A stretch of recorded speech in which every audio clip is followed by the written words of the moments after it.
সবাইকে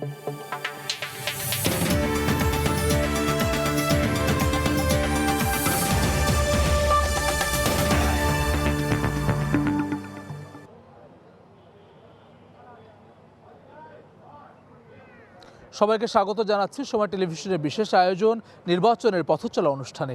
সঙ্গে আছি আমি হাসান ওয়ালি। শুরুতে জেনে নেব এখনকার প্রধান শিরোনাম। মনোনয়নপত্র যাচাই বাছাই শেষ, কাল থেকে আপিল শুরু। চট্টগ্রাম ৯ জামায়াত প্রার্থীর ফর্ম বাতিল, ফেনী ১ বিএনপি প্রার্থীর মনোনয়ন বৈধ। নির্বাচনের প্রক্রিয়া নিয়ে ভিন্ন ন্যারেটিভ তৈরির চেষ্টা দেখছেন উপদেষ্টা রিজওয়ানা। কার্যক্রম নিষিদ্ধ থাকায় অংশ নিতে পারবে না আওয়ামী লীগ। ভোট সামনে রেখে বিশৃঙ্খলা ঠেকাতে সতর্ক র্যাব, নির্বাচনে দায়িত্ব পালন করবে স্ট্রাইকিং ফোর্স হিসেবে। চলছে হাদির হত্যার মূল আসামি গ্রেফতারের চেষ্টা। এবং উজ্জ্বল সম্ভাবনা থাকলেও শিল্পায়নে পিছিয়ে সাতক্ষীরা, অর্থনৈতিক অঞ্চল গড়ে তোলার প্রস্তাব ফাইলবন্দি। বরাদ্দ বৈষম্যের অবসান চান ভোটাররা।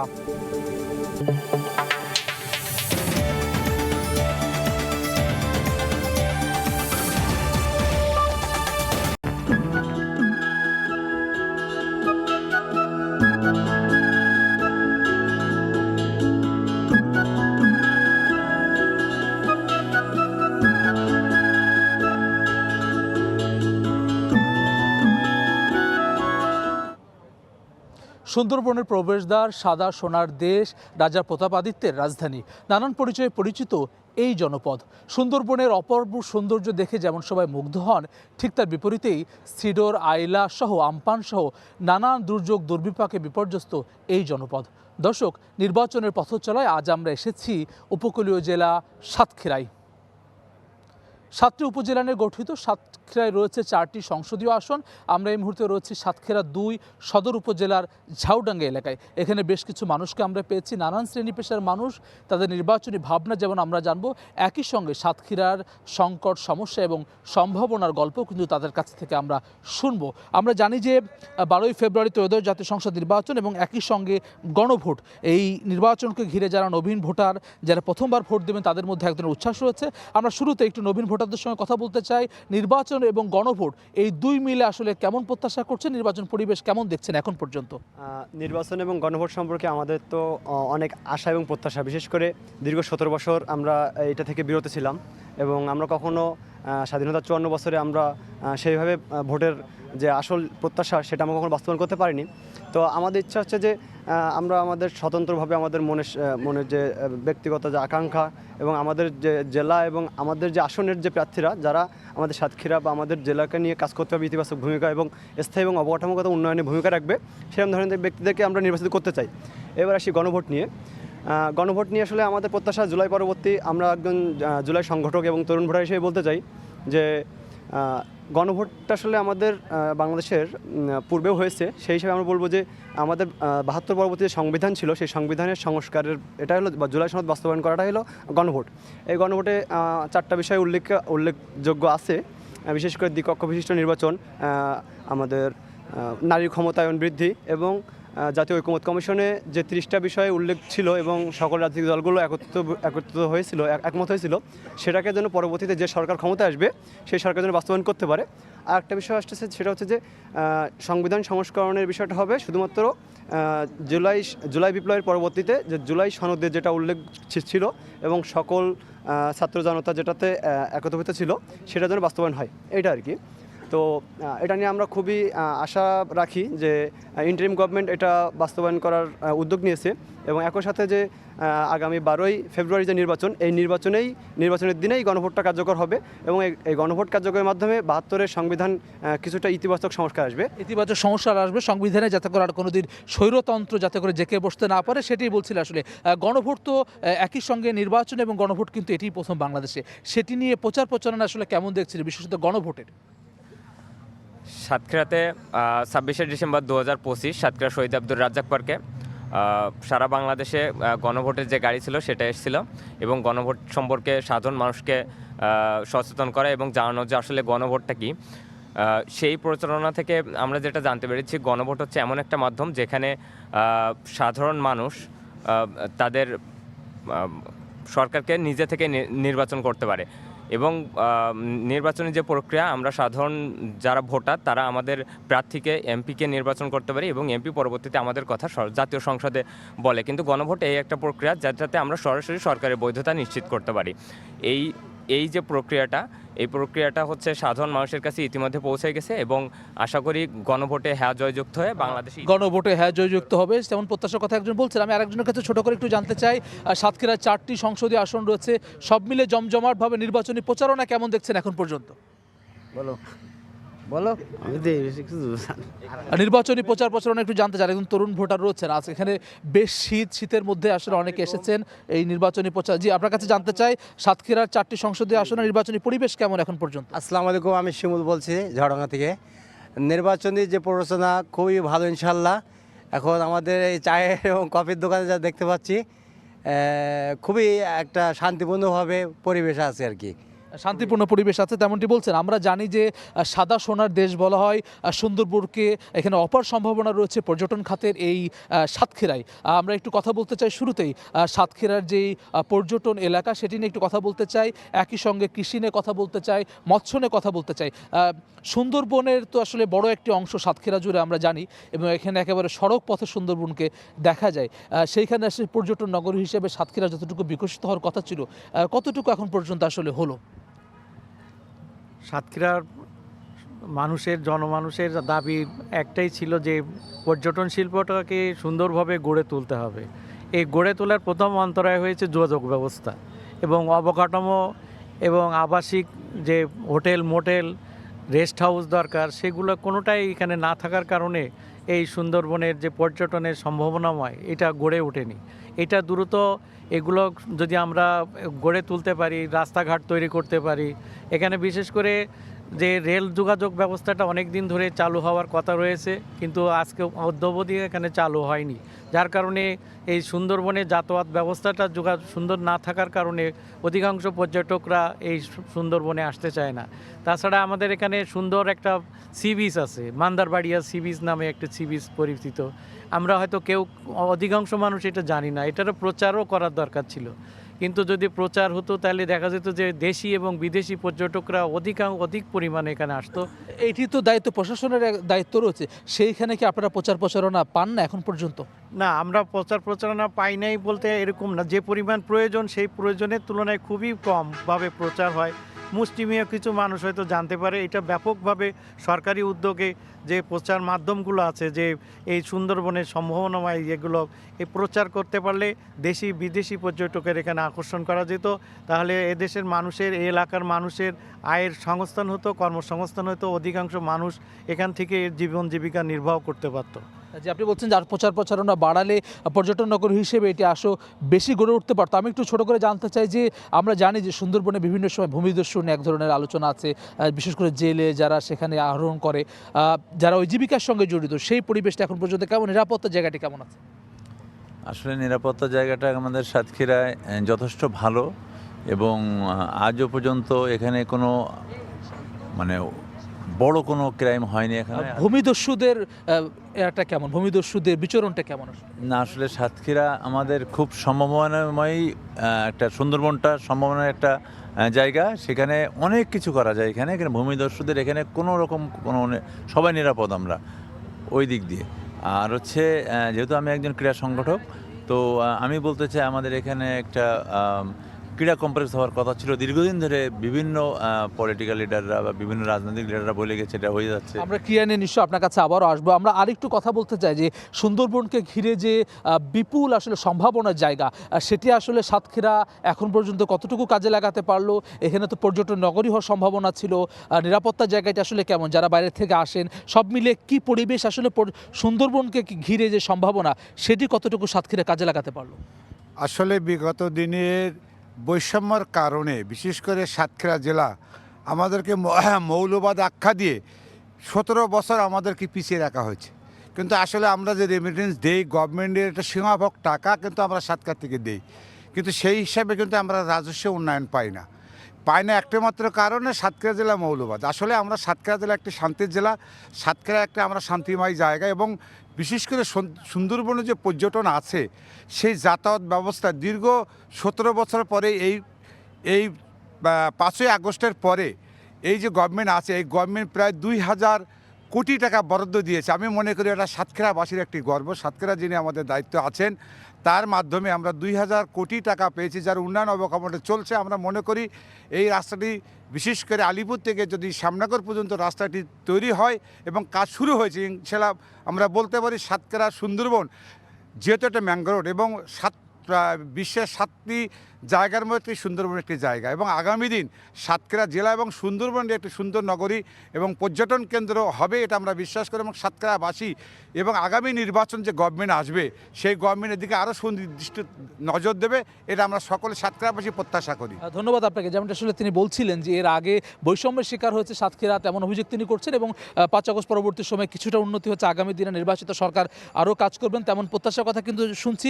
আমরা জানি যে 3টি জিআই পণ্য রয়েছে সাতক্ষীরাতে, মধু, চিংড়ি এবং যে আম, হিমসাগর আম, সেসবটা একটু কথা বলতে চাই। আমি একটু চিংড়ি নিয়ে শুরুতে কথা বলতে চাই। সাতক্ষীরাকে বলা হয় সাদা সোনার দেশ, যেই সম্ভাবনা জায়গাটি ছিল গলদা, বাগদা সহ চিংড়ি, এখানে মৎস্যজীবীদের কী অবস্থা, সেই খাত বিকশিত হওয়ার ক্ষেত্রে প্রতিবন্ধকতার জায়গাগুলো আসলে কি এখন পর্যন্ত কী অবস্থা আছে? ধন্যবাদ। সাতক্ষীরা একটি সমৃদ্ধশালী জেলা। সাতক্ষীরা বিশেষ পরিচিতি নিয়েছে সাদা সোনা খ্যাত চিংড়ি। এই চিংড়ি দেশের চাহিদা মিটিয়েও দেশে বাইরে রপ্তানি হয় এবং এখানে বৈদেশিক মুদ্রা অর্জিত হয়। এই বছরের কিন্তু এই অর্থ বছরে কিন্তু যে সিংহভাগ চিংড়ি সাতক্ষীরা জেলায় উৎপন্ন হয়েছে তার কিন্তু প্রায় 600 কোটি টাকার উপরেও, 6000 কোটি টাকার উপরে কিন্তু রপ্তানি হয়েছে, কিন্তু সেইভাবে আমাদের উন্নয়ন দেখতে পাই না। আমরা আসলে বলছেন বৈষম্যের শিকার। প্রকৃত অর্থে আমাদের যোগাযোগ ব্যবস্থা খুবই নাজেহাল। আমাদের শ্যামনগর পর্যন্ত দীর্ঘদিনের দাবি, মুন্সিগঞ্জ পর্যন্ত একটি রেল লাইনের দাবি ছিল। এই রেল লাইনটি যেন এখনও পর্যন্ত হয়নি, শুনেছি চলমান আছে। এই জিনিসটা আমরা বিশেষ করে দাবি রাখি। আর বিশেষ করে এই যে মৎস্য সেক্টরে যে কাজ করে যাচ্ছেন কিন্তু পর্যাপ্ত জনবল নাই। আমরা জানি যে আমাদের এই যে মৎস্য অধিদপ্তর আছে এখানে কিন্তু কথা হয় মাঝে মাঝে, কিন্তু যেভাবে প্রয়োজন সেভাবে জনবল না থাকার কারণে যে অনেক বেকার যুবকরা কিন্তু এখানে কাজ করতে পারছে না। কিন্তু এখানে অনেক সম্ভাবনাময় খাত, এই খাতকে এগিয়ে নিতে পারলে দেশের উন্নয়নের পাশাপাশি আর্থসামাজিক সকলের উন্নয়ন হবে। পাশাপাশি আমরা সাতক্ষীরা জেলার আরেকটি বিষয়, সেটা হলো আমরা সবাই শান্তিপ্রিয় মানুষ। আমরা চাই দেশের আসন্ন যে নির্বাচন আপনার আসবো আপনার কাছে, আপনি বলছেন নির্বাচনে যাতে করে শান্তি বিনষ্ট না হয়। আমি একটু মধু নিয়ে একটু জানতে চাই যে সুন্দরবন মানুষ তো আসল মধুর খোঁজ করতে হলে আসলে সাতক্ষীরায় পায়, সাতক্ষীরার কথা তাদের মুখে আসে। মধুর কি অবস্থা, যে আমের কথা আমরা বলছি হিমসাগর, সেটির কি অবস্থা? মধু তো চুরি হয়ে যায়। মধু দিয়ে অনেক আমরা মানে সরকার অনেকটা ভালো ব্যবসা করতে পারে, সেটা না করে বরং ওই অল্প টাকায় পাশ দিয়ে বা অনেকে চুরি করে, অসাধু ব্যবসায়ীরা এটিকে ব্যবসায়ীরা এটা আয়ত্ত করে, দেশের মানে আপনার আয় কমে যায়।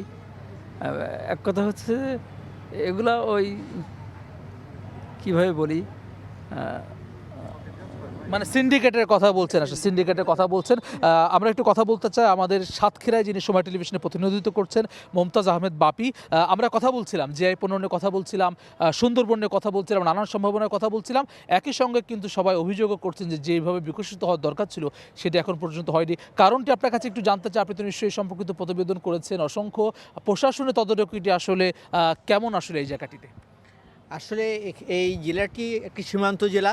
এই সীমান্ত জেলার কারণেই আমরা এই জেলার সেই আইনশৃঙ্খলা পরিস্থিতি যেমন ভালোটি চাই সেই তেমন ভালোটি আমরা পাই না বলে জানাই আমাদেরকে বিভিন্নভাবে বিভিন্ন প্রতিবেদনে।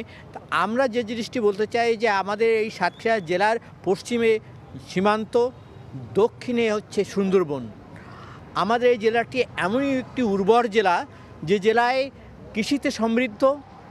এই জেলায় জিআই পণ্য হিসাবে স্বীকৃতি পেয়েছে, আন্তর্জাতিক স্বীকৃতি পেয়েছে, যেরকম মধু, হিমসাগর আম, সাদা সোনা বলে খ্যাত বাগদা চিংড়ি। তারপরেও এখানে একটি শিল্প অঞ্চল গড়ে ওঠেনি, প্রস্তাবনায় শুধু ফাইলবন্দি। আমরা এখানে মানে ক্রীড়াতে এত উর্বর, মুস্তাফিজ রয়েছে, সৌম্য রয়েছে, আমাদের যে মহিলা নারী ফুটবলের সাবেক অধিনায়ক যেমন সাবিনার বাড়ি সাতক্ষীরায়, বর্তমান অধিনায়ক যে প্রান্তি তারও বাড়ি সাতক্ষীরায়। অনেক গুণী মানুষের জন্ম সাতক্ষীরাতে, তেমনটা আসলে বলছিলেন যে আমাদের সহকর্মী মুমতাজ আহমেদ বাপি এই সাতক্ষীরা সংকট সমস্যা এবং সম্ভাবনার কথা নিয়ে তিনি একটি প্রতিবেদন তৈরি করেছেন, সেই প্রতিবেদনটি দেখে আসবো।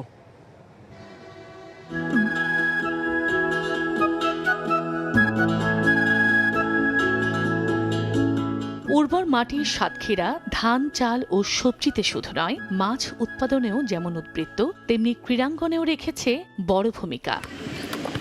ক্রিকেটে মোস্তাফিজ, সৌম্য আর মহিলা ফুটবলে জাতীয় দলের অধিনায়ক আফিদা খন্দকার প্রান্তি ও সাবেক অধিনায়ক সাবিনা খাতুন সহ বিভিন্ন ইভেন্টে শতাধিক জাতীয় খেলোয়াড়ের বাড়ি সাতক্ষীরায়। সেই সাতক্ষীরা আজও অপেক্ষায় দাঁড়িয়ে রয়েছে এক নতুন সম্ভাবনার গল্প লেখার। প্রায় ২০ লাখ ভোটারের এ জেলার ৮০% মানুষের প্রধান পেশা হচ্ছে কৃষি ও মাছ চাষ। দেশের অর্থকরী ফসলের সঙ্গে সঙ্গে সুমিষ্ট হিমসাগর আম ও হিমায়িত চিংড়ি থেকে আসে প্রচুর বৈদেশিক মুদ্রা। কিন্তু কৃষির এই প্রাচুর্য পুরো শক্তি নিয়ে দাঁড়াতে পারেনি, কারণ দীর্ঘ সময়েও গড়ে ওঠেনি কৃষিভিত্তিক কোনো শিল্প ও সংরক্ষণাগার। এতে নিশ্চিত হয়নি পণ্যের ন্যায্য মূল্য, সৃষ্টি হয়নি কর্মসংস্থানেরও। এই জেলা ক্রীড়াঙ্গনের জন্য উর্বর মাটি হিসেবে স্বীকৃতি পেলেও ক্রীড়া কমপ্লেক্স তৈরি হয়নি আজও। যারা ক্রীড়াঙ্গনকে এগিয়ে নিচ্ছেন, এরকম শতাধিক খেলোয়াড় সাতক্ষীরার রয়েছেন। এখানে একটি ক্রীড়া কমপ্লেক্স যদি গড়ে ওঠে, তাহলে সাতক্ষীরার খেলোয়াড়রা বাংলাদেশকে ক্রীড়াঙ্গনের ক্ষেত্রে আরও সমৃদ্ধি অর্জনে সহায়তা করতে পারে। অর্থনৈতিক অঞ্চল গড়ে না ওঠায় বিনিয়োগের সুযোগ থেকেও দূরে সরে রয়েছে সাতক্ষীরা। উন্নয়নে পিছিয়ে থাকা তালিকায় নাম থাকছে এ জেলার। নদী ভাঙন আর জলাবদ্ধতা মানুষের জীবনে এনে দিয়েছে অনিশ্চয়তা। তাই টেকসই বেড়িবাঁধ নির্মাণ ও ড্রেনেজ ব্যবস্থা সহ পানি নিষ্কাশনের জন্য সরকারি নদী ও খাল ইজারা বন্ধের দাবি সুশীল সমাজের। দীর্ঘদিন সময় লাগলেও, বেশি টাকা খরচ হলেও টেকসই বাঁধ যদি হয়, তাহলে আমাদের এই সাতক্ষীরার নিম্ন অঞ্চলের মানুষগুলো তাহলে আর এত ভোগান্তি তাদের হয় না। বরাদ্দ বৈষম্যের শিকার সাতক্ষীরায় বহুদিন ধরে সম অধিকার, সম উন্নয়নের দাবিতে আন্দোলন চলছে, কিন্তু বাস্তবায়ন হয়নি বড় কোনো পরিকল্পনা। নির্বাচিত সরকার ছাড়া এখানে ভালো কিছু হতে পারে না। ভোমরা শুল্ক স্টেশনকে কাস্টমস হাউস ঘোষণা সহ দীর্ঘ আন্দোলনের ফসল সাতক্ষীরা সরকারি কলেজ ও সাতক্ষীরা মেডিকেল কলেজ জেলার উচ্চশিক্ষার বাতিঘর। দরকার বিজ্ঞান ও প্রযুক্তি বিশ্ববিদ্যালয়। তো এই অঞ্চলে একটা বিজ্ঞান প্রযুক্তি বিশ্ববিদ্যালয় একটা অর্ডিন্যান্স জারি হয়েছিল 2023 সালে, কিন্তু এখনো পর্যন্ত আমরা এর কোনো সুফল দেখতে পাইনি। এবার এখানে গবেষণার অনেক কিছু আছে, বিভিন্ন প্রজাতির গাছপালা, যে গবেষণাটা কাজে লাগিয়ে আমাদের দেশের উন্নয়ন আমরা করতে পারি। অন্যদিকে ছড়িয়ে ছিটিয়ে থাকা অসংখ্য জমিদার বাড়ি, ইতিহাস সমৃদ্ধ স্থাপনা আর বিদ্যাপীঠ পীরে কামেল হজরত খান বাহাদুর আহসানুল্লাহর জন্মভিটা সহ বিশ্ব ঐতিহ্য সুন্দরবন পর্যটনে উন্মোচন করতে পারে এক নতুন সম্ভাবনার দ্বার। সময় সংবাদ, সাতক্ষীরা। সহকর্মী মুমতাজ আহমেদ বাপির তৈরি করা প্রতিবেদনটি দেখছিলাম। আমরা আবারও আলোচনায় ফিরতে চাই। আমরা যেসব কথা শুনছি সব কিছুতে কিন্তু ঘুরে ফিরে আসছে যে যোগাযোগ ব্যবস্থা, অর্থাৎ সাতক্ষীরার সঙ্গে ঢাকায় পণ্য পরিবহন এবং সব মিলে যোগাযোগ ব্যবস্থার একটি খারাপ অবস্থার মধ্যে আছে। সেটি বলছেন। আমরা একটু জানতে চাই যে সামগ্রিকভাবে যোগাযোগ অবস্থার কী অবস্থা, আসলে যোগাযোগ ব্যবস্থার কী অবস্থা সাতক্ষীরা। জি বসুন আপনি প্লিজ। দেশের দক্ষিণ পশ্চিম অঞ্চলের একটি জেলা সাতক্ষীরা, এটা খুবই অবহেলিত এবং উন্নয়নের কোনো ছায়া আমাদের এই সাতক্ষীরাতে এই পর্যন্ত পড়েনি বলা যায়। অন্য ডিস্ট্রিক্টে হলেও উন্নয়নের প্রথম পর্যায়ে যেটা হয় যোগাযোগ এবং রাস্তা, এই রাস্তা খুব খারাপ অবস্থা আমাদের এই সাতক্ষীরা। আমরা দীর্ঘদিন ধরে আমরা যোগাযোগের জন্য আমরা রেল লাইনের কথা বলেছি সরকারের কাছে, নাগরিক কমিটির পক্ষ থেকে, কিন্তু কেউ কর্ণপাত করেনি। এখনও পর্যন্ত রেল লাইন হয়নি। আমাদের অঞ্চল সুন্দরবন, পৃথিবীর সর্ববৃহৎ ম্যানগ্রোভ, অথচ এখানে পর্যটন কেন্দ্র না থাকার কারণে এবং যোগাযোগ ব্যবস্থা, রাস্তা, রেল লাইন না থাকার কারণে দেশ এবং বিদেশের কোনো পর্যটক এখানে আসতে চায় না এবং তারা অবহেলা করে যে সাতক্ষীরায় কোনো পর্যটন কেন্দ্র নেই, রাস্তা নেই, থাকার জায়গা নেই, সেজন্য আসতে চায় না। আমরা দীর্ঘদিন ধরে সাতক্ষীরা রেল লাইনের কথা বলেছি। আমাদের সাতক্ষীরায় 54 থেকে 55 হাজার মেট্রিক টন শুধু আম হয়, এখানে কুল হয়, এরা ঢাকা এবং বিদেশেও যায়, এবং ভারত থেকে বিভিন্ন সময় বিভিন্ন পণ্য আসে, যেরকম পেঁয়াজ, আলু, ঝাল সহ এবং চাল সহ আসে। কিন্তু এটা ঢাকায় যেতে গেলে বা দেশের অন্য জায়গায় যেতে গেলে যে ট্রেন লাইন দরকার, যে যোগাযোগ সুবিধা এবং কম খরচ, সেই ট্রেন লাইনটা আমাদের এই সাতক্ষীরাতে এখনও পর্যন্ত হয় নাই। আমরা দীর্ঘদিন ধরে এখানে একটা বিশ্ববিদ্যালয় করার কথা বলেছি। এই বিশ্ববিদ্যালয় একটি পাবলিক বিশ্ববিদ্যালয় হওয়া দরকার, কিন্তু হয়নি। তারপরে আমরা একটা স্টেডিয়াম চেয়েছি। জানেন আমাদের দেশের আন্তর্জাতিক পর্যায়ের খেলোয়াড়রা আছে, সাতক্ষীরার সৌম্য এবং মোস্তাফিজ, এবং ফুটবলের নারী ফুটবলের মেয়েরা আছে, কিন্তু আমাদের এখানে একটা স্টেডিয়াম নাই। মানে পুরো জায়গাটা আপনি বলছেন যে একটু উন্নয়ন বঞ্চিত হিসেবে রয়েছে। সাতক্ষীরা আপনার কাছে আবারও আসবো, আপনার কাছে একটু জানতে চাই যে রেল যোগাযোগ এখন পর্যন্ত সাতক্ষীরাতে নেই। আমরা যেরকম শুনছিলাম যে পর্যটনের ক্ষেত্রে, পণ্য পরিবহনের ক্ষেত্রে সব জায়গায় যোগাযোগ একটি বড় বিষয় হিসেবে ধরা দিয়েছে স্বাভাবিকভাবে। সেই জায়গায় আপনারা তো নিশ্চয়ই দাবি দাওয়া করছেন, প্রশাসনের তরফ থেকে আসলে কি বলা হয়? এর আগে যারা জনপ্রতিনিধি প্রতিনিধি ছিলেন তারা কি কোনো কার্যকর পদক্ষেপ নেয়নি? আমরা স্পষ্ট আপনাদের জানাতে চাই যে বিগত সময়ের স্বাধীনতার ৪৫ বছর পরে যারা এখানে জনপ্রতিনিধি ছিলেন, একদল বলে গেছেন আল্লাহ করে দেবেন, আর একদল বলে গেছেন যে এবার হবে। স্বপ্ন, আমরা শুধু স্বপ্নই দেখেছি। স্বপ্নের ভিতরে শুধু সাতক্ষীরাতে বিগত সরকারের আমলে সাতক্ষীরা মেডিকেল কলেজ, যুব উন্নয়ন এবং বাইপাস সড়ক ছাড়া সাতক্ষীরাতে এখানে তৎকালীন প্রধানমন্ত্রী 11টা বিষয়ের ওপরে বলছিলেন যে এইগুলো এখানে সাতক্ষীরায় তৈরি হবে। কিন্তু দুর্ভাগ্যজনক হলেও সত্য কথা, এখানে যারা জনপ্রতিনিধি ছিলেন তারা মুখে বলতেন আমরা জনগণের চাকর, আর সমস্ত কাজকর্মগুলো ছিল জনগণের বিপক্ষে, কিভাবে মানুষকে দাবিয়ে রাখা যায়। এবং সাতক্ষীরা জেলা একটি সম্ভাবনাময় জেলা।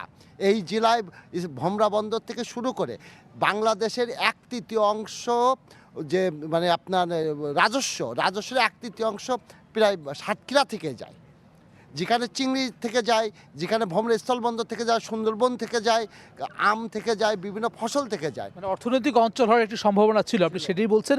আমরা একটু জলাবদ্ধতা নিয়ে একটু কথা বলতে চাই, যে জলাবদ্ধতার কি অবস্থা শহরে, বিশেষত যে উপজেলা লেভেলগুলোতে, একটু প্রান্তিক পর্যায়ে শ্যামনগরের কথা যদি আমরা বলি, আশাশুনির কথা যদি বলি, সেখানে তো প্রচণ্ড নদী ভাঙনের শিকার। আপনার কাছে শহরে জলাবদ্ধতা নিয়ে একটু জানতে চাই, সড়কগুলোর কি অবস্থা? আমাদের সাতক্ষীরা শহরের জলবদ্ধতা, বৃষ্টি প্রচুর হইলে প্রচুর জলবদ্ধতায় ড্রেনগুলো ঠিক মতন কাজে করে না, এই কারণে বেশি জলবদ্ধতা। আবার আমাদের জাউডাঙ্গায় মনে করেন এই যে খালটা মোটামুটি একটা হয়েছে বছরের জন্য, এর আগে আমরা পানির নিচেই থাকতাম বেশিরভাগ। আল্লাহ না করুক এবারও যদি এই খালটা পানি জোয়ার ভাটা না আসতো, পানির ভিতরেই থাকতাম। তারপরেও ওই সাইডে এখনও প্রচুর পানি থাকে বর্ষার সময়। বর্ষা আসলে পরেই পুরো জায়গাটি আসলে জলাবদ্ধতা তৈরি হয় তেমনটি বলছেন। আমি আরেকজনের সঙ্গে একটু কথা বলতে চাই। আমরা জানি যে প্রচুর মানুষ আসলে নদী ভাঙনের শিকার সাতক্ষীরায়, তারা আসলে সাতক্ষীরা ছেড়ে অন্য জেলা, পাশের ডিস্ট্রিক্টে, পাশের উপজেলায় যেতে হয়। এর থেকে উত্তরণে আসলে প্রশাসনের পদক্ষেপগুলো কি এখন পর্যন্ত, বিশেষত প্রান্তিক উপজেলাগুলোর কথা একটু জানতে চাই, কী অবস্থা এখন? কথা হচ্ছে আমাদের গাবুরা এবং পদ্মপুকুর এবং সাতক্ষীরার পশ্চিম অঞ্চল যে ভারতের বর্ডার এলাকা দিয়ে যে প্রতি বছর কৈখালি যেটা এবং বাগমারি, কুলতলি, এই সব অঞ্চলগুলো, অনেকগুলো অঞ্চল বারবার আমরা জলাশয়ে পরিণত হয় এবং ভাঙনে বহু মানুষ, হাজার হাজার মানুষ, লাখ লাখ মানুষ ক্ষতিগ্রস্ত হয়। এ থেকে কোনো রকম যদি মিডিয়ার মধ্য দিয়ে একটু উপস্থাপনা করা হয়, চাওয়া হয়, কোনো রকম একটু সেখানে সহযোগিতা হয়, আবার যা তাই। এই জন্য আমরা বারবার চেষ্টা করেছি যেখান দিয়ে একটা এমন কিছু একটা পদক্ষেপ নেওয়া হোক যে পদক্ষেপটা আমাদের স্থায়িত্ব লাভ করতে পারে। এটা আগামী সংসদে যারা আসবে তাদের কাছে আমরা প্রত্যাশা, বর্তমান সরকারের কাছে আমরা এটা খুব জোর দাবি জানাচ্ছি। এটা আমাদের প্রাণের দাবি, কারণ আমাদের সামনে আমার মা, বাবা, ভাই বোন, আত্মীয় স্বজন কে কোথা থেকে পানিতে ভেসে চলে যায়, 10 দিন 15 দিন পর্যন্ত লাশটাও পাওয়া যায় না। এটা খুব করুণ কাহিনী। এটি আসলে সারা দেশে আসলে মানুষ জানে যে সাতক্ষীরার খুবই খারাপ অবস্থা। জনপ্রতিনিধিরা কেমন ভূমিকা রেখেছেন, বা এখন যারা নির্বাচনে প্রার্থী হয়েছেন তাদের ইশতেহারে কি এই সমস্যাগুলো উল্লেখিত আছে? উল্লেখিত আছে। সেটা বিগত 16-17টি বছর যে সরকার ছিল, আওয়ামী সরকার, এর পূর্বেও যে সরকার ছিল, এমন আহামরি কোনো নজিরবিহীন বা দৃশ্যমান এমন কিছু করতে পারে নাই। তো আমরা বলবো যে কোটি কোটি টাকা বাজেট হয়েছে, কিন্তু বাজেট হয়ে আবার শুনি যারা থেকে এটা নির্মাণ করতেছে, আবার অন্য লোক দিয়ে তারাই কেটে দিয়ে আবার কিছু নেওয়ার জন্য ফাঁদ পাতে। এটা হলো আমাদের অভিযোগ করছেন আসলে যারা জনপ্রতিনিধি হন তারা এটি স্থায়ী সমস্যা সমাধানে কার্যকর ভূমিকা রাখেন না, অনেক মানুষ আছেন। আমি দু একজনের সঙ্গে একটু কথা বলতে চাই। আমরা জানি যে এই সাতক্ষীরাতে একটি স্থলবন্দর রয়েছে, ভোমরা স্থলবন্দর, অনেক চোরাচালানের খবর আমরা জানি। সার্বিকভাবে যেই নিরাপত্তা ব্যবস্থাটি কেমন আসলে, বিশেষত এই নিরাপত্তা বেষ্টনীগুলো বন্দরকে কেন্দ্র করে? আসসালামু আলাইকুম। নিরাপত্তা ব্যবস্থা এগুলো দেখা যায় আগের বা সরকারের আমলে তখন যেগুলো ছিল মানে ভ্যাট বেশি, যে সমস্ত মালদ্রব্য আসে তার দেখা যে টাকার মাল কিনা আসে তার ওই অংশ দেখা যায় ভ্যাট বসানো হয়। সেই ভ্যাটগুলো আসলে সরকারি খাতে যায় না। বা আপনার ভোমরা স্থলবন্দর যে রোডের যে অবস্থা খুব বেহাল দশা ছিল, সেটা দেখা যায় আপনার মালামাল আসা যাওয়া অনেক কষ্টকর ছিল। এখন আপনার দেখা যায় আগে ছাড়া একটু দেখা যায় মানে ভ্যাটগুলো মানে একটু শিথিল হচ্ছে, কিন্তু এখন দেখা যায় মাল আসা যাওয়া বন্ধ, সরকারিভাবে এখন ওইগুলো ইম্পোর্ট নেই এই পর্যন্ত। জি, আসলে আপনি বলছেন যে নিরাপত্তা কিছুটা উন্নতি হয়, আবার অবনতি হয়। আমরা একটু নির্বাচনের কথা বলতে চাই। আবারও নির্বাচন যেহেতু দীর্ঘদিন পর একটি প্রতিদ্বন্দ্বিতামূলক নির্বাচনের আভাস আমরা সারা দেশেই দেখতে পাচ্ছি। অনেকেই আমরা একটু অনেক মানুষ আমরা দেখছি। আমি একজনের কাছে একটু জানতে চাই যে নির্বাচনী পরিবেশ কেমন দেখছেন এখন পর্যন্ত, কেমন জনপ্রতিনিধি আপনারা নির্বাচিত করবেন? আমরা চাই আসলে এমন একজন প্রতিনিধি নির্বাচন করতে যে আসলে ওয়াদা করে ওয়াদা রাখবে। মানে আমরা দেখছি বিগত দিনগুলো যারা মানে নির্বাচন করে বিভিন্ন রকম আশা দেয় এবং বিভিন্ন কাজ করার যে প্রতিশ্রুতিগুলো দেয় সেগুলো কিন্তু আসলে বাস্তবতায় আমরা সেটা দেখি না, এবং নির্বাচনের পরে সেগুলো তারা আর মনে রাখে না। তো আমরা চাই এমন একজন এই ক্যান্ডিডেট নির্বাচন করতে যে আসলে সৎ, যোগ্য এবং যার কথা এবং কাজের মিল আছে, এমন একজন। প্রতিশ্রুতি ভঙ্গ করবে না এমন জনপ্রতিনিধি চান। আমি আরও দু একজনের সঙ্গে একটু কথা বলতে চাই। আবার অনেক মানুষ দেখছি, আমরা জানি যে সাতক্ষীরায় 4টি সংসদীয় আসন রয়েছে, প্রায় সব দলের প্রতিনিধি এখানে আছেন প্রার্থী হিসেবে। কেমন জনপ্রতিনিধি চান আসলে?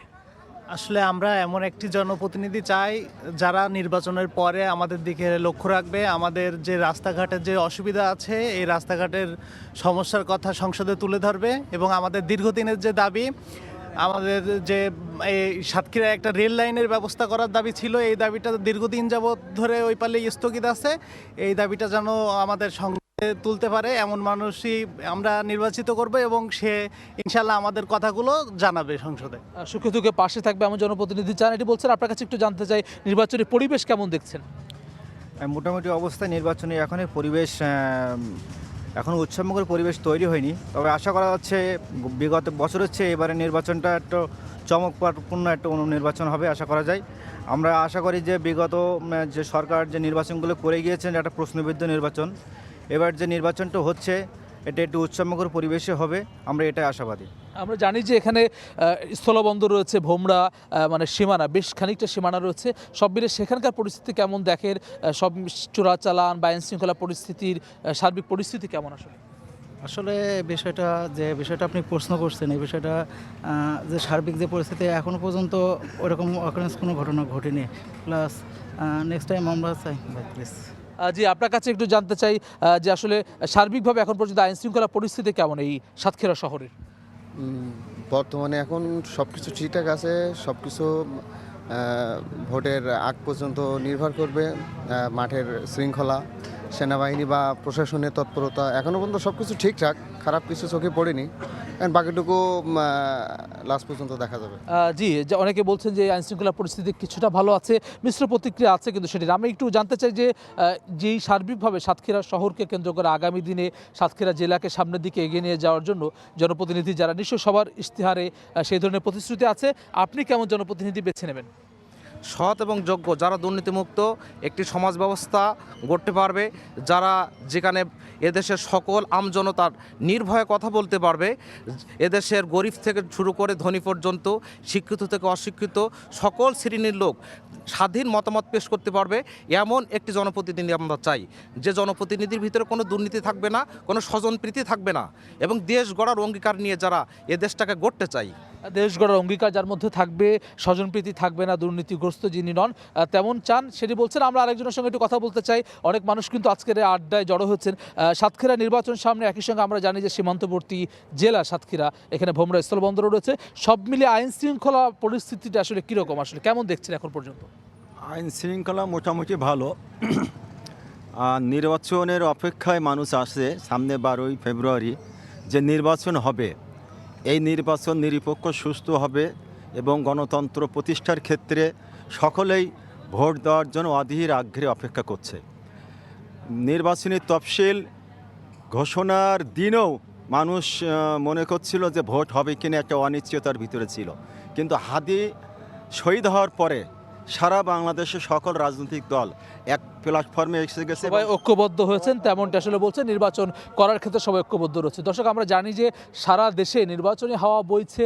আমরা একটু যেতে চাই লালমনিরহাটে, সেখানে রয়েছেন আমার সহকর্মী নাজমুল ইসলাম নিশাত। তিনি জানাবেন সেখানকার নির্বাচনী সবশেষ পরিবেশ। আমি রয়েছে আজকে লালমনিরহাটে। মূলত 3টি সংসদীয় আসন মিলে লালমনিরহাট জেলা, এর মধ্যে হাতীবান্ধা এবং পাটগ্রাম মিলে লালমনিরহাট 1 এবং কালীগঞ্জ এবং আদিতমারি মিলে লালমনিরহাট 2 এবং লালমনিরহাট সদর। এবং এর মধ্যে মোট ভোটার প্রায় 10,81,000 এই 3টি আসনে। এবং আমরা দেখছি যে লালমনিরহাট 1 আসনে বিএনপির কেন্দ্রীয় সদস্য ব্যারিস্টার রাজীব, পাশাপাশি এখানে আনোয়ারুল ইসলাম জামায়াতের কেন্দ্রীয় শুরা সদস্য, তিনি নির্বাচন করছেন। এবং একই সাথে জাতীয় পার্টি থেকে মশিউর রহমান রাঙ্গা, তিনি কিন্তু নির্বাচন করছেন। এবং একই সাথে যদি আমি বলি যে লালমনিরহাট সদর আসন যেটি, সেটিতে হেভিওয়েট প্রার্থী রয়েছে বিএনপির আসাদুল হাবিব দুলু, যিনি রংপুর বিভাগীয় সাংগঠনিক সম্পাদক, এবং একই সাথে এনসিপির প্রার্থী রয়েছে রাকিবুল ইসলাম। ফলে আমরা দেখছি যে আসনগুলোতে কিন্তু শক্ত প্রতিদ্বন্দ্বিতার আভাস পাওয়া যাচ্ছে। তবে এখানকার যারা ভোটার তারা যেটি বলছেন যে যেহেতু লালমনিরহাট সীমান্তবর্তী একটি জেলা এবং এই যে 3টি আসন, এই আসনগুলোতে সড়ক অবকাঠামো এবং রেল যোগাযোগের ক্ষেত্রে দীর্ঘদিনের চাওয়া পাওয়া রয়েছে, প্রত্যাশা রয়েছে।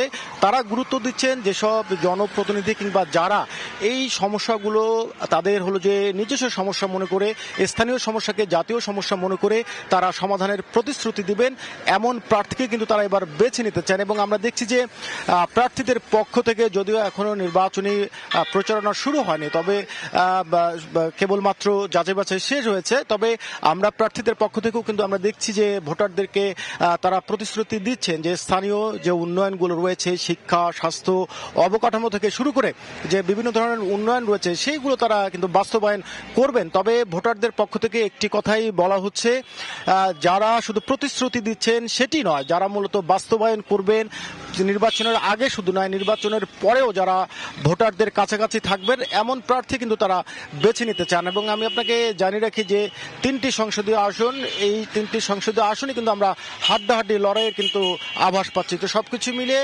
নির্বাচনের যে খবরাখবর সেটি ছিল লালমনিরহাট থেকে সবশেষ এই আমার কাছে।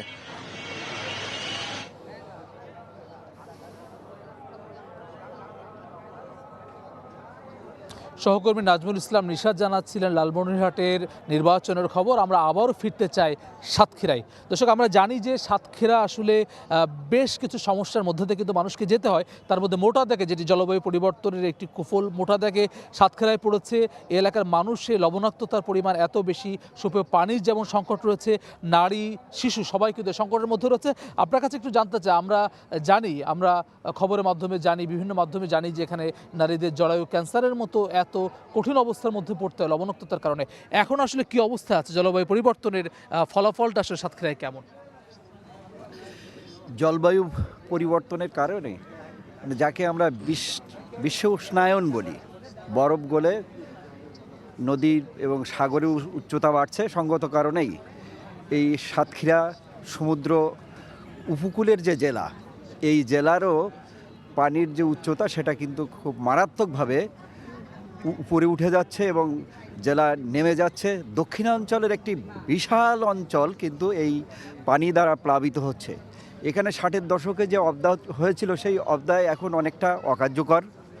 বিভিন্ন সময় প্রাকৃতিক দুর্যোগ এবং পানিবন্ধর যে পরিস্থিতি, এর কারণে একদিকে যেমন জলাবদ্ধতা তৈরি হচ্ছে, তার কারণে নারীরা কিন্তু এর শিকার হচ্ছে। পাশাপাশি যে আমাদের গঙ্গার যে প্রবাহমান নদীগুলো, সেগুলো আটকে দেওয়ার কারণে লবণাক্ততা বেড়ে যাচ্ছে। এই লবণাক্ততা বাড়া এবং পানির উচ্চতা বাড়া, এই উভয়বিধ সংকটের কারণে আমাদের এই দক্ষিণের জেলাগুলো, বিশেষ করে সাতক্ষীরার শ্যামনগর, আশাশুনি অঞ্চলের মানুষের জীবন একদম দুর্বিষহ হচ্ছে, এবং বিশেষ করে নারীরা যারা ঘর সংসার করে, ঘরের গৃহস্থলীর সমস্ত কাজ করবার জন্য তাদের একদিকে পানি আনতে হয়, বাচ্চা রাখতে হয়, আবার নদীতে গিয়ে তাকে মাছ ধরতে হয়। এই যে ত্রিবিধ সংকটের মধ্যে দিয়ে যাওয়ার কারণে তারা মানে খুবই সঙ্গত করে না, আলাদা একটি বিশেষ ঝুঁকির মধ্যে তারা পড়ে। আপনি ঝুঁকির কথা বলছেন নারীদের, এই জলবায়ু পরিবর্তনের ফলে তো প্রায় প্রতি বছরই এখন আসলে ঘূর্ণিঝড় হচ্ছে সাতক্ষীরাতে। সেটি মোকাবেলায় কিছুটা ক্ষয়ক্ষতি কমানোর জন্য প্রশাসনের আপনারা পদক্ষেপটি কেমন দেখেন আসলে? এখানে সাতক্ষীরা জেলা নাগরিক কমিটির মতো কিছু সংগঠন এবং কিছু রাজনৈতিক সংগঠন এখানকার এই ঘূর্ণিঝড়, জল উচ্ছ্বাসের মতো প্রাকৃতিক দুর্বিপাক মোকাবেলার জন্য সরকারকে যেমন তারা চাপ সৃষ্টি করে এখানে বিশেষ বরাদ্দর জন্য দাবি করে থাকে, পাশাপাশি এখানকার যে উপকূলীয় বাঁধ, আমি আগেই বলেছি যে 60-এর দশকের সেই বাঁধ এখন কিন্তু অকার্যকর। এই বাঁধের স্থায়ী ভেড়িবাঁধ হওয়া দরকার, এবং সেটা না হলে এই যে লবণ পানির কথা যেটা বলছিলাম, যেটা দ্বারা সরাসরি নারীরা আক্রান্ত হয়। আমি আগেই বলছি যে তারা মাছ শিকার করতে কিন্তু বাধ্য হয়, গলা জলে নেবে তারা মাছ ধরে, আবার সেই মানুষটাকে ভিজে কাপড়ে রান্না করতে হয়, তার শিশুকে খাওয়াতে হয়, সংসারে প্রায় যাবতীয় কাজ কিন্তু এদেরকে করতে হচ্ছে। আপনারা শুনলে আশ্চর্য হবেন, এই সংসারগুলোর অধিকাংশ স্বামীরা কিন্তু সংসারে থাকে না, তারা বছরের অধিকাংশ সময় তারা এলাকা ছেড়ে গেছে। কোনো কোনো ক্ষেত্রে এই নারীরা যারা হাইজিনিক সুবিধাটা না পাওয়ার কারণে তাদের শরীরের যে কমনীয়তা, সৌন্দর্য বলতে আমরা যেটাকে বুঝাই, সেটা ক্ষীণ হওয়ার কারণে তাদের পরিত্যাগ করার কিন্তু একটা মারাত্মক ঝুঁকি কিন্তু সাতক্ষীরার নারীরা কিন্তু পড়ে, এবং সেই কারণে এই নারীরা একাকী হয়ে যায়। তাদের না থাকে চিকিৎসা, না থাকে শিক্ষা, না থাকে তাদের সাপোর্টের ব্যবস্থা। তার আপনি নানা বহুবিধ সংকটের কথা বলছিলেন, নারীদের স্বাস্থ্য নিয়ে সংকটের কথা বলছিলেন। আমাদের এই আজকের আড্ডাও বেশ কিছু নারীকে আমরা পেয়েছি। আমি একটু কথা বলতে চাই দু একজনের সঙ্গে যারা আসলে এই সমস্যার মধ্যে দিয়ে এই সমস্যা জানেন।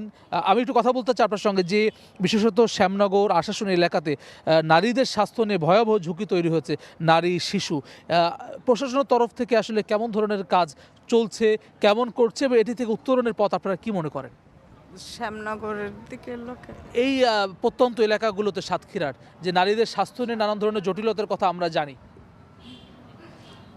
নারীদের বলতে গেলে যে শিশু বয়সে যে মেয়েদের বাচ্চা হয়, ওইগুলোই ঝুঁকিপূর্ণ ক্ষতি হয়। অনেক মেয়েরা অনেক খারাপ পর্যায়ে চলে যায়। প্রজনন ঝুঁকির কথা বলছেন, অনেকে মৃত্যুর মুখেও পড়ে। প্রশাসনের কোনো তদারকি দেখেন বা এটি নিয়ন্ত্রণ করার জন্য? না, তেমন তো তদারকি করে না প্রশাসন। এমনি মানে স্বাস্থ্য যেগুলো হাসপাতালে আছে ওখানে নিয়ে গেলে ওদের ভালো চিকিৎসা হয়। তারপর অনেক সময় না হলে আমাদের সাতক্ষীরায় নিয়ে আসে সদরে।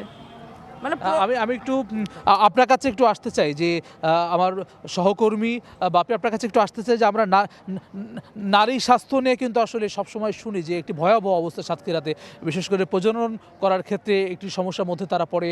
নারীদের অনেকে মৃত্যুর মুখেও কিন্তু আসলে তারা ঝুঁকে পড়ে। এটি আসলে কারণটা কি? এর থেকে উত্তরণে কী ধরনের পদক্ষেপ আছে জেলাটিতে? আসলে আমাদের উপকূলীয় এলাকা শ্যামনগর এবং আশাশুনি, এই এলাকার ম্যাক্সিমাম মানে বেশিরভাগ মানুষই ওই নোনা পানি নিয়েই কাজ করে।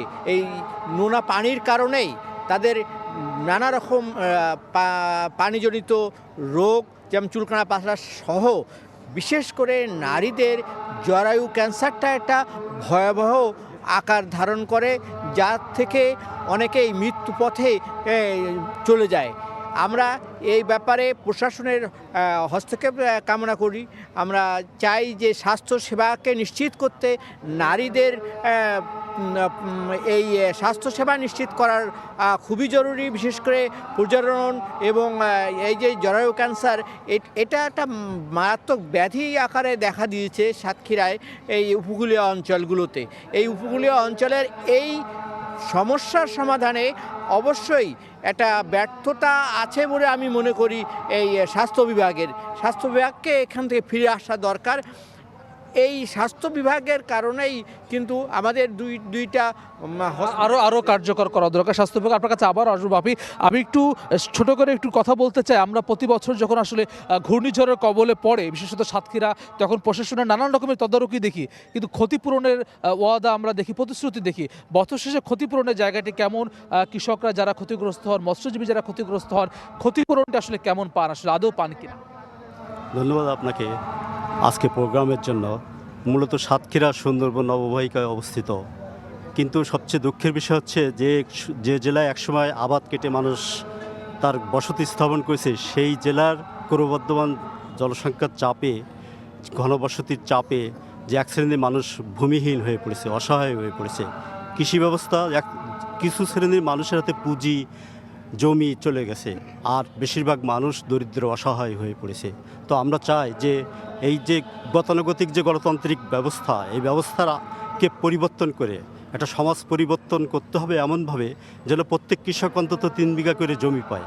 সমাজতান্ত্রিক রাষ্ট্রের আদলে এই যে ব্যক্তিগত ভূমি ব্যবস্থাপনা মালিকানা বিলোপ করে যদি আমরা যারা সত্যিকার কৃষক, যারা উদ্যোগী কৃষক, তাদেরকে যদি আমরা জমি দিতে পারি এবং ভূমি ব্যবস্থাপনা ভালোভাবে সঠিক যদি আমরা করতে পারি, যদি আমরা বলছেন যে ব্যক্তিগত যে ভূমি ব্যবস্থাপনার বদলে সমাজ পরিবর্তনের কথা তিনি বলছেন। আমি একটু ছোট করে জানতে চাই যে শিক্ষা ব্যবস্থার কথা একটু জানতে চাই, স্বাস্থ্য ব্যবস্থার কথা আমরা একটু জানতে চাই। আমরা জানি যে এখানে মেডিকেল কলেজ হসপিটাল রয়েছে, একই সঙ্গে 100 শয্যা বিশিষ্ট হাসপাতাল আছে। আপনারা স্বাস্থ্যসেবা কেমনটি পান এবং বাচ্চাদের পড়াশোনার যে মান সেটি কেমন? ধন্যবাদ। আসলে যে এখানে যে শিক্ষা, বিশেষ করে আপনি স্বাস্থ্য ব্যবস্থার কথা বলেছেন, এটা খুবই নাজুক পরিস্থিতির মধ্যে আছে।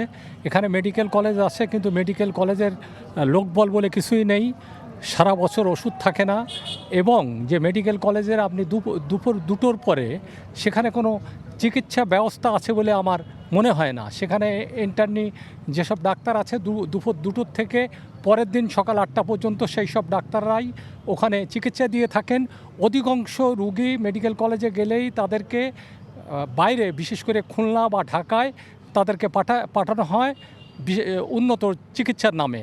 আমি মনে করি যে সাতক্ষীরার যে চিকিৎসার যে সুযোগ ছিল, সেই সুযোগ শুধুমাত্র উদ্যোগের অভাবে এবং রাজনৈতিক উদ্যোগের অভাবে এইটি পরপর নিম্নগামী হচ্ছে।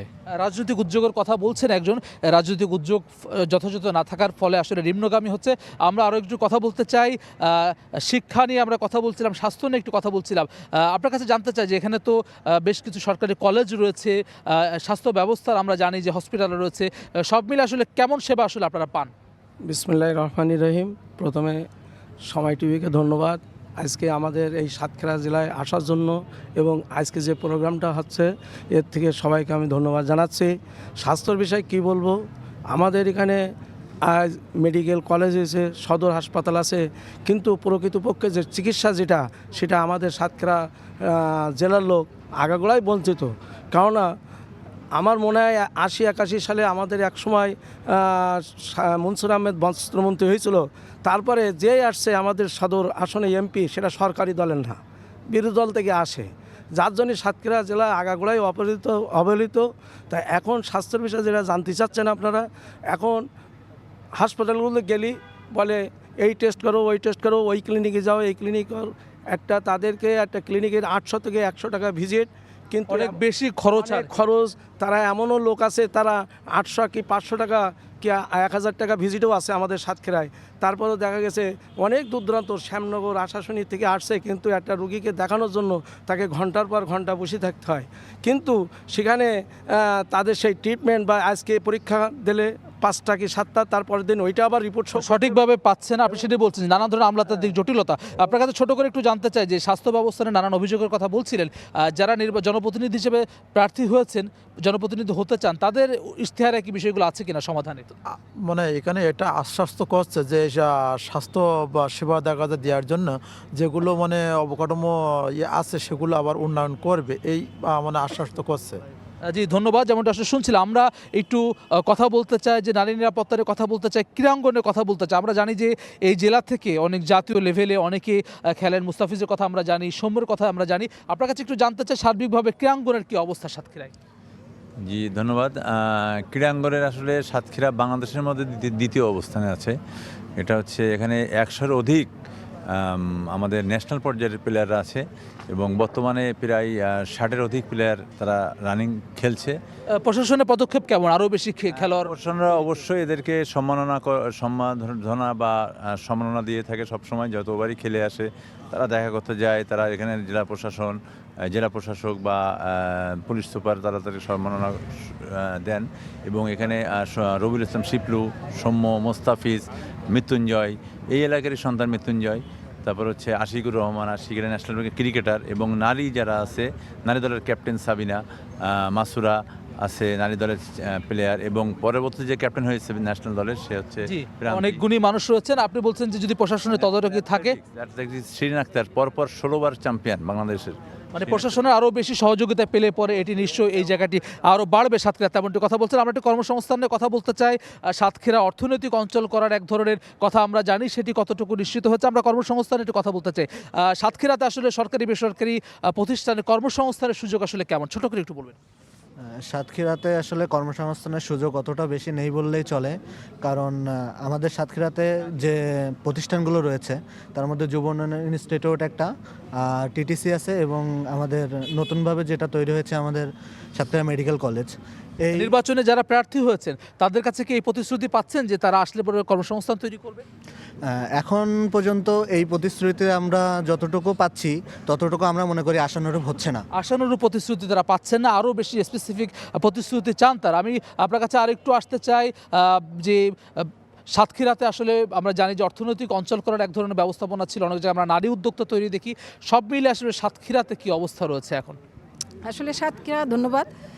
আর সাতক্ষীরা এমন একটা জেলা যে এখানে আমাদের বৈদেশিক মুদ্রা সবচেয়ে সাতক্ষীরা থেকেই দেয়া হয় বাংলাদেশে, কিন্তু সেই হিসাবে আমাদের সাতক্ষীরাকে সেইভাবে উন্নয়ন, নারী যেখানে আমাদের আবহাওয়ার জলবায়ুর কারণে নারীরা সবচেয়ে পিছানো, যেখানে একটা টেকসই ভেড়িবাঁধ পর্যন্ত নেই, নারীদেরকে সেই ভেড়িবাঁধ চকি দিয়ে সারা রাত ধরে নিজেদের ভেড়িবাঁধ তৈরি সারা রাত ধরে আসলে নারীদের নিজেদেরই নিরাপত্তা নিশ্চিত করতে হয়, সেটি বলছেন সম্পদের। আপনার কাছে একটু জানতে চাই, নারী উদ্যোক্তাদের জন্য কেমন অনুকূল পরিবেশ রয়েছে সাতক্ষীরাতে? ধন্যবাদ। নারী উদ্যোক্তাদের জন্য সাতক্ষীরায় তেমন কোনো মানে পজিটিভলি অনুকূল নাই।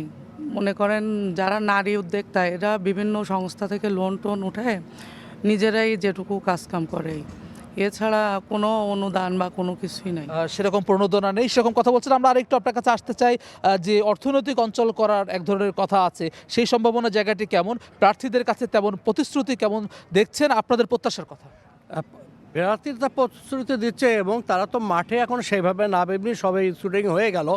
আমাদের দাবি আছে তাদের কাছে, যারা সংসদে যাবেন যেন সাতক্ষীরার এই অর্থনৈতিক জোন হিসেবে একটা সাতক্ষীরা ঘোষণা করে, এবং এখানে মেলা কর্মসূচি হবে।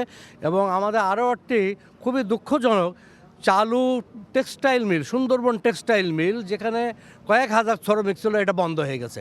আমরা বারবার আগের যারা সংসদ সদস্য ছিল তাদেরকেও বলেছি, এবং বিভিন্ন মিটিংয়ের মধ্যে দিয়ে আমরা এই সংসদ সদস্য যারা আগামীতে আসবে তাদের কাছেও আমরা দাবি তুলেছি যেন এই সুন্দরবন টেক্সটাইলটা মিলটা চালু করে, তাহলে অনেক মানুষের কর্মসংস্থান হবে, অর্থনৈতিক অঞ্চল গড়ে উঠবে, সেই প্রত্যাশার কথা বলছেন। আপনার কাছে ছোট করে একটু জানতে চাই, এখন পর্যন্ত নির্বাচনী পরিবেশ আসলে কেমন? সাতক্ষীরা নির্বাচনী পরিবেশ এখন আমরা যেটা দেখছি সেটা মোটামুটি ভালো, কিন্তু এখানে যে 4টে সংসদীয় অঞ্চলের যে এমপিরা আছে, এখানে সাতক্ষীরার মানুষ তাদের কাছে সবচেয়ে বড় আশা করে টেকসই ভেড়িবাঁধ, বিশেষ করে উপকূলীয় অঞ্চল কর্মসংস্থান তৈরি করবেন, সব ধরনের প্রত্যাশার কথাও রয়েছে, সেটির কথা তিনি বলছেন। আমরা শুনছিলাম সাতক্ষীরার মানুষের সংকট, সমস্যা এবং সম্ভাবনার কথা আমরা শুনছিলাম। দর্শক, প্রতিদিন বিকেল 5টায় ঠিক এই সময় নির্বাচনের পথচলা নিয়ে আমরা আপনাদের সামনে আসি। আগামীকাল আমরা থাকবো খুলনায়। সেই পর্যন্ত ভালো থাকুন, সুস্থ থাকুন, সঙ্গে থাকুন সময়ের।